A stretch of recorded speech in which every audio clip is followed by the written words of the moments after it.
છો? તો અમે બી મજામાં છીએ અને આજે આપણે બનાવવાના છે દાળ વડા. તો ચાલો બનાવવાની શરૂઆત કરી દઈએ. તો 4 કલાક પલાળેલી દાળ છે આ મગની ફોતરાવાળી દાળ લેવાની છે આપણે. અને જો મગની ફોતરાવાળી દાળ ન ભાવતી હોય તો જ તમારે ફોતરા વગરની દાળ લેવાની છે. તો હવે આપણે આ દાળને ધોઈ અને બધી ફોતરી હટે તેટલી હટાવી દઈશું. આ દાળ મેં ધોઈ લીધી છે 4 થી 5 પાણીએ અને ફોતરી હટી તેટલી હટાવી દીધી છે. તો હવે આપણે એક મિક્સર જાર લઈશું. મિક્સર જારમાં દાળ ઉમેરી દઈશું.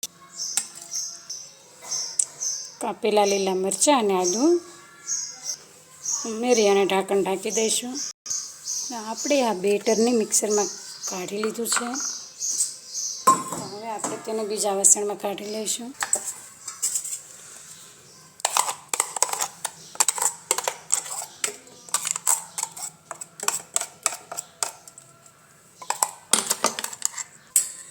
તો આવી જ રીતના આપણે બધા જ બેટરને મિક્સરમાં ક્રશ કરી લેવાનું છે.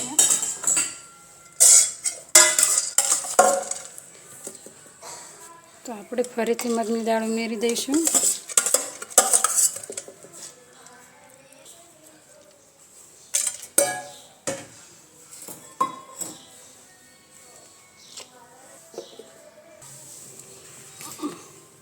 આપણે સરસ એવી મગની દાળ મિક્સર જારમાં ક્રશ કરી લીધી છે. તો હવે આ બધું આપણે કાઢી લઈશું.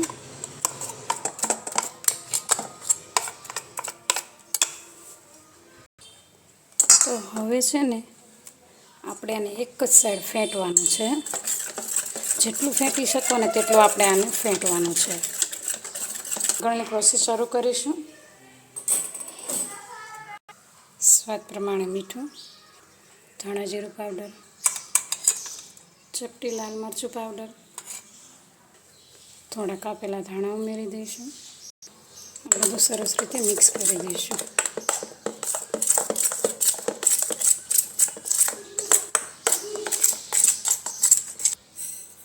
થોડી ખાંડ ઉમેરી દઈશું. અડધા લીંબુનો રસ. બધું સરસ રીતે મિક્સ કરી લઈશું.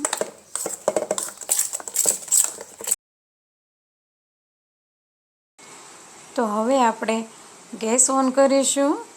અને આ જે ચિપ્સ બનાવી હતી તો એક જ વાર ચિપ્સ તળી હતી તે તેલ પડ્યું હતું. તો તેમાં જ આપણે આ વડા તળવાના છે.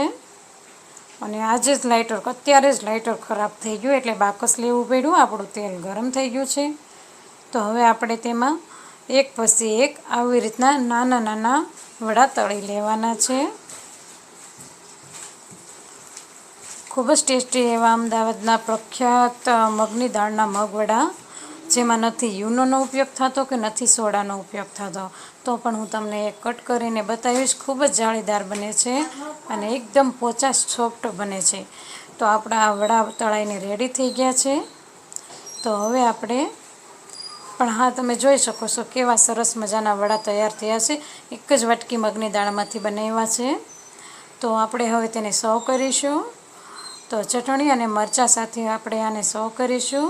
અને તમને એક કાપીને પણ બતાવું. જુઓ કેવી સરસ જાળી પડી છે અને એકદમ પોચા રૂ જેવા આપણા વડા બનીને તૈયાર થયા છે. જો તમને મારો આ વિડીયો ગમ્યો હોય તો તેને લાઇક, શેર અને સબસ્ક્રાઈબ કરવાનું ભૂલતા નહીં. તો મળે હવે નેક્સ્ટ વિડીયોમાં. ત્યાં સુધી આવજો.